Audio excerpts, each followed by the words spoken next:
It's the number one hustler. I turn a hater to a customer.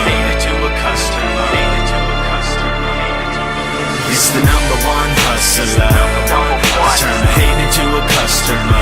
Trying to get this right. I'm trying to live this life. I put in work and still be earning stripes. So it's the number one hustler. I turn a hater to a customer. Trying to get this right. I'm trying to live this life. I put in work and still be earning stripes. So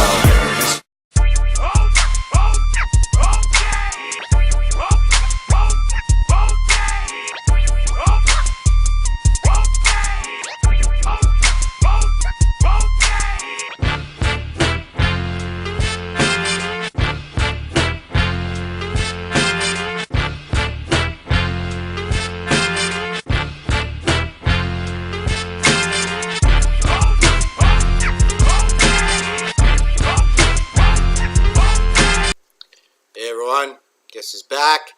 Kamish, back here with another team preview. This time I'm previewing myself, the first team out of the South, number one Hustla. Obviously, I had no first rounder this year looking at the draft, so, I still gave myself a draft grade of a B+, though. I think I did fairly well in the draft. Obviously, no pick in the first round. Second round, I had 2 picks. I had to load up on wide receiver right away, so I went with Cameron Meredith. A couple picks that were after that were Ertz, Hunt, and Precise, so I'm okay with Meredith in that pick. Then the next pick, I went Jamal Williams. I added to my running back depth. Britt and Jones were picked after that, some decent wide receivers. So going with running back right away instead of another starting wide receiver, maybe an interesting strategy, but I think running back depth is always good. In the third round, I went, obviously, with my team, David Njoku, rookie tight end. Hopefully he has a big year. Still up in the air on that pick, especially since Julius Thomas, Wallace, and Tyrell Williams were picked after. But I knew Njoku wasn't going to last, and I pair him up with Olsen. Then I went Robert Woods at wide receiver to add to my wide receivers. When I picked him, I thought he was going to be a number one. Obviously, with Sammy Watkins there now, things have changed. And Cooper Kupp's, obviously, his development. Zay Jones was picked after Woods, so I don't feel too bad about that pick. Fourth round, I went Cole Beasley. Notable wide receiver picked after him was Ted Ginn, so they're pretty much on the same level. I'm okay with Beasley. He was Dak's favorite target last year and the leading wide receiver for Dallas. Then I went J.J. Nelson as well in the fourth round, as I had 6 picks there in 3 rounds. A little bit concerned about this pick, especially since Dante Foreman, Mike Williams, and Chris Hogan were picked after. So I still think J.J. Nelson will get some targets, though, and John Brown just can't seem to be healthy. So J.J. Nelson will get those targets. In the 5th round, I went DL. I went J.J. Watt. I traded Khalil Mack earlier in the offseason, so I wanted to get another DL, good one. I think J.J. Watt covers that. And then I also went with more running back depth in the 5th round. I ended up getting T.J. Yeldon. He'll be the 3rd down back. And Jacksonville catching all the passes out of the backfield. Lockett and Wagner were picked after him, some notable guys. And then I had no pick in the 6th, in the 7th round. I went with my team again, Christian Kirksey, who had a breakout year last year. 8th round, I went Eli Rogers. I had him last year. I wanted to go with him again. And Jared Davis, rookie linebacker for Detroit. Very happy with his first preseason game.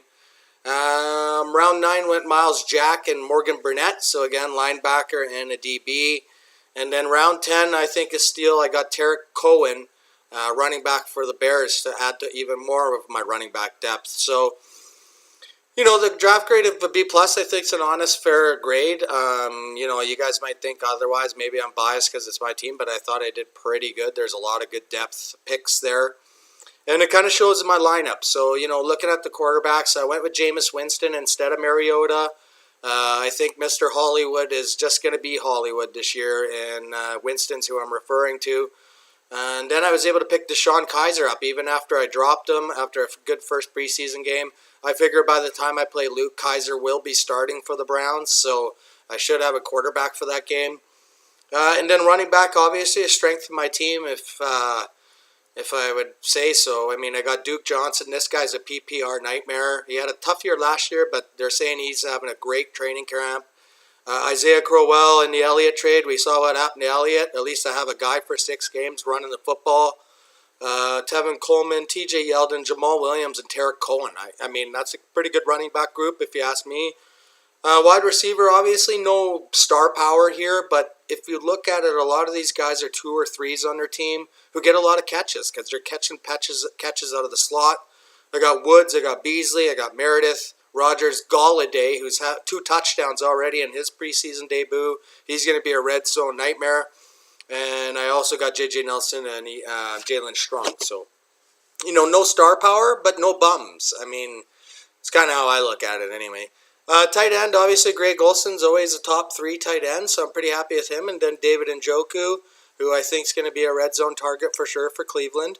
And Mercedes Lewis, who's a starter in Jacksonville, is my 3rd guy. So, again, I'm not complaining there. Kicker defense, I just picked up Nick Folk. I mean, my kicker obviously sucks. Aguayo was a bad pick for me. And then I have the Bucks and the Jags as my defense. I'm okay with those 2 teams. At DL, I think, again, another strength of my team, J.J. Watt, Brandon Graham, and Myles Garrett.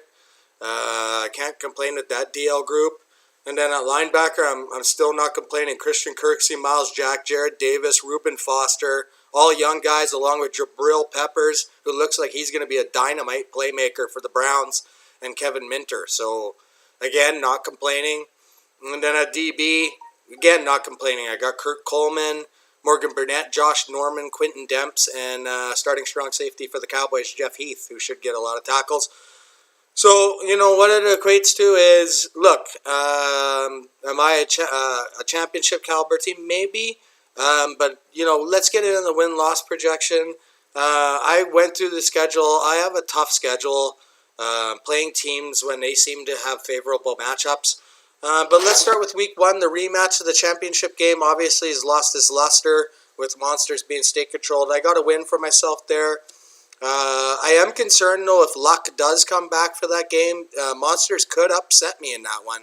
But right now I'm going to go with the win, and I have a feeling luck won't be there at week 1. Week 2 versus Brian in the 12th man. I got a loss for myself in that one. Week 3, divisional rival Mr. Longyard. Got a win for myself in that one. And then week 4 against Krista and Storm, I got a loss for myself in that one. So 2-2 to start the year through 4. Obviously a 500 team. Want to get better as we head into the bye weeks. Week 5 against divisional rival Brandon and Wolves. I have myself a win there. Going into week 6, taking on Georgian Pack Attack. Got another win for myself there. So a nice little 2-game win streak. But I see it all coming to an end against Sean and Drink AJ. I got a loss for myself in week 7. And I also have a loss for myself in week 8 against Green Lightning. So through 8 games, again, a 500 team, 4-4. Obviously will be some concern for myself near the deadline. But as long as I stay firm, I think I'll be okay. Week 9 against Billsy Bob Tim Horton, another divisional rival. I got a win in that one. And then taking on Sasha Heineken and Joshua, week 10. I got a win for myself there. And then, of course, taking on my rival, Luke and Too Good for a Name. Luke, I see you getting the better of me this year. I got a loss in week 11 there. And then week 12, taking on Robert and Templars. I got a win there. So what does it all equate to for your commish? I see myself going 7-5. Again, like I say, I have some tough matchups. It should be good enough for second in the South, though. And I will be tied with, in a 4-way tie for the final 3 spots, is my prediction. We know one of the teams is Green Lightning after the Elliott suspension. Wouldn't that be interesting? The last week of the season, me versus him for the playoffs to see who won the trade. That would be interesting. But there's going to be obviously a lot of scenarios. But that's where I see myself right now. It's a realistic team preview here by the commish, 7-5. I think Deuce Bombers and True North, we've already seen them. Those teams look pretty outstanding. But I'm hoping that I'll be able to hold my own come football season.